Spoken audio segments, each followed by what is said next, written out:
Hello everyone. Today we're going to be taking a look at NoodleTools and how to use the outline making tool, which is under the Notecards section. In order to use the Notecards section, it is imperative that you already have a couple of pieces built into your NoodleTools. So first of all, you should have a project made. The project is necessary to get the dashboard, the sources, and the Notecards making tool. Once you have a project created, you should have a list of sources put together.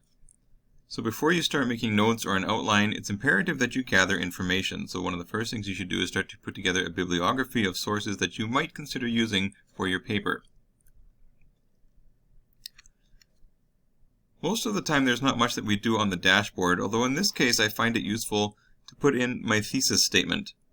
The thesis statement is the statement that will guide the research that I'm going to be doing throughout the essay. It is the statement that I am trying to prove in my work. So in this case, I have written the following thesis. Leonardo da Vinci was extremely influential, and his work in painting, engineering, and medicine are still being used as inspiration to this day. Now, how did I come up with this thesis?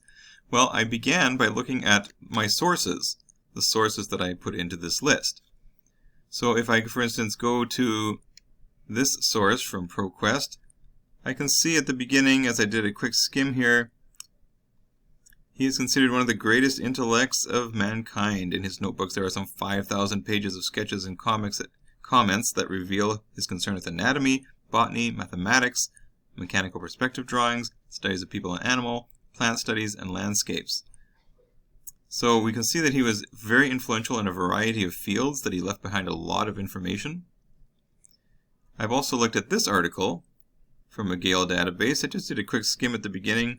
But I can see here, even in the very first sentence, his influence on the painting of the following generations was enormous.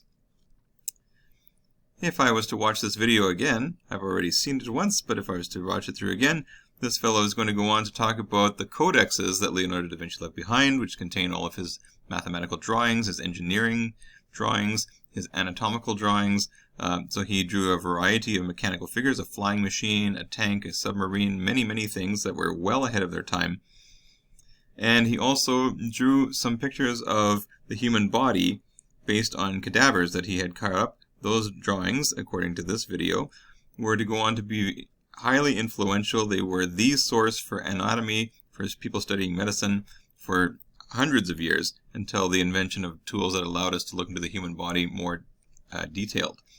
So those three pieces of information, as well as this article, here's a fourth article that I used, and we can see here that here at the beginning it says his drawings and paintings and other works have influenced countless artists and engineers over the centuries. So just by skimming through a few of these sources, I was able to pull together that Da Vinci was influential in art, engineering, and medicine. And so that became the basis for my thesis. Once I have my thesis kind of put together and my sources drawn up, I'm going to head over to the Notecards making section. So the Notecard making tool of NoodleTools is divided into two sections. On the left, you have a section for making notes. This is where you will make notes once you have an outline put in place. These are more detailed notes resulting from more than just a casual skim of the article. And on the right-hand side, I have a spot for creating an outline.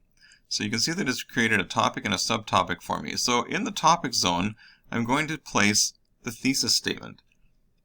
This is the piece of information that I'm trying to prove. And so this is why it's sometimes handy to have that written out in advance, because it's the guiding sentence for your entire essay. So I'm just going to double click on topic there and copy and paste my thesis statement in there. So that is what I'm trying to prove. So I'm now going to try to create some topics underneath of that. So I can see from my thesis statement that there are three areas that I need to talk about. Da Vinci's influence in painting, Da Vinci's influence in engineering, and Da Vinci's influence in medicine. So this makes a logical setup for my paper that I should probably use. So I'm going to use that. So as my first subtopic, or my first topic underneath of that, it's going to be Da Vinci's influence in painting. And then going to add another topic. This will be Da Vinci's influence in engineering. And finally, a third topic, we're going to talk about Da Vinci's influence in medicine. After that, it's time to put in the conclusion of my essay. So I have a very quick outline put together here. An outline like this is easy to use, but this is not the only way to put it together. In this case, I have used these prompts from my thesis statement, which is a good way to start making an outline if you've never done this before.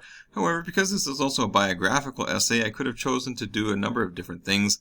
I could have also chosen to have arranged the information chronologically. So I could have said, in Da Vinci's early life, he did this, he did that, he created this, he wrote these drawings, these ones were influential, these ones not so much. And then I could also go into his midlife and his late life, so I could have had, instead of influence in painting, I could have said Da Vinci's early life, Da Vinci's midlife, Da Vinci's late life. That would have been a chronological setup for an essay. But you can see in both of these situations that I'm not just randomly putting information down. I have planned out where I'm heading in my essay. So I have a very clear idea of what I'm looking for when I go in to do research. That is the key to making a good outline. I hope that was helpful for everybody. Stay tuned. There will be another video on how to create note cards, which will help you fill in the details of this brief skeleton outline that we have created.